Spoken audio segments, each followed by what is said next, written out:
Yo, what's up everybody? I'm Akeem Lawanson, and in today's Fix of Entertainment news, what the HBO Max name change and merge with Discovery Plus means for you and your current subscription, 2 familiar faces join the cast of Deadpool 3, new DCU casting announcements, and more on today's Fix. Let's drop it.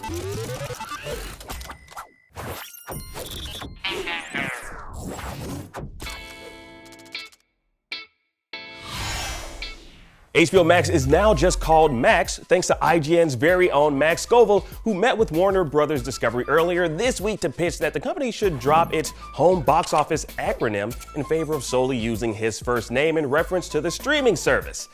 Although I wouldn't put it past him to do that, it's a complete lie. It's fake news, people! Now, the part about the name change is true, though.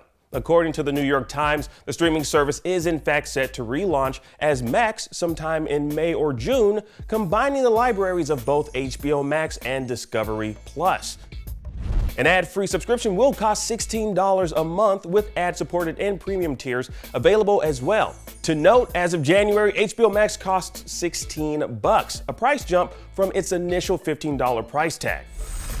So what does this semi-new service mean for subscribers? Well, we can definitely expect more content to appear on the service, but there's no guarantee HBO Max subscribers will be interested. Now, if you're into like reality shows, then you'll get a kick out of some of the offerings, as Discovery Plus offers shows from TLC, A&E, Lifetime, and a few others. Now, I know quite a few folks whose guilty pleasure is watching 90 Day Fiancé, so they'll be able to binge watch episodes and enjoy the drama from that program. But Discovery Plus is going to remain available as a standalone streaming service, and at just $7 a month, that may be all some viewers are interested in.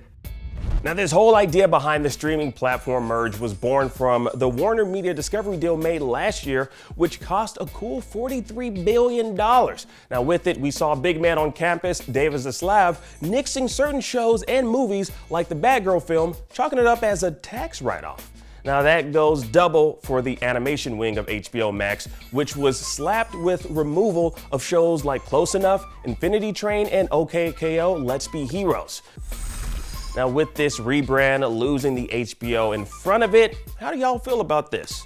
Is it even a good idea rebranding like this? It's really weird. Simply calling the service Max kind of, gives it like a generic feel. Not that Max is a generic name. I know a Max, he's a cool guy. There's nothing generic about him, except for the shirts that he wears. Ooh, burn! I'm just kidding, Max, I love you. Anyways, now we'll see what more information breaks on this and keep you posted. In the meantime, let us know your thoughts down below. In other streaming news, the John Wick spinoff, The Continental, is coming to Peacock.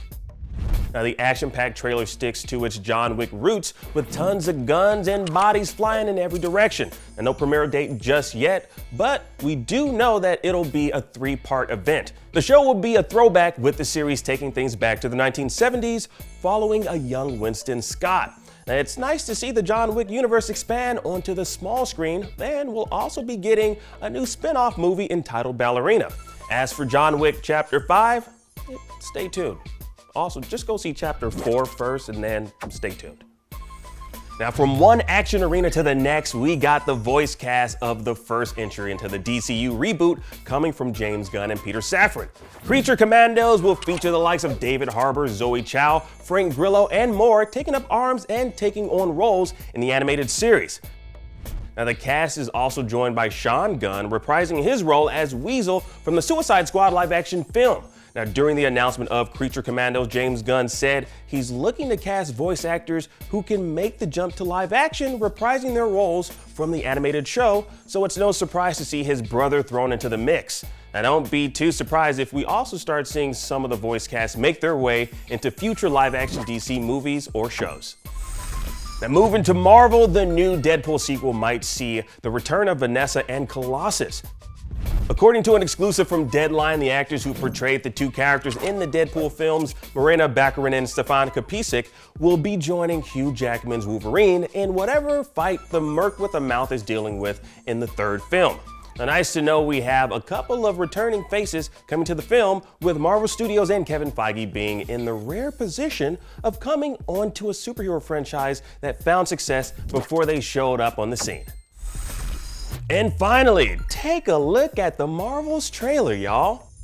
Now, in it, we get a glimpse at how each hero's cosmic powers have somehow become entangled, forcing the three to swap places with one another anytime they use them. And we'll likely have to wait for the film's release in November for us to find out why they're linked or why the villain has Ronan the Accuser's hammer from Guardians of the Galaxy. That's crazy. Y'all see that? Can we freeze frame on that image? Please freeze frame on it. Look at that. That is it, I'm pretty sure.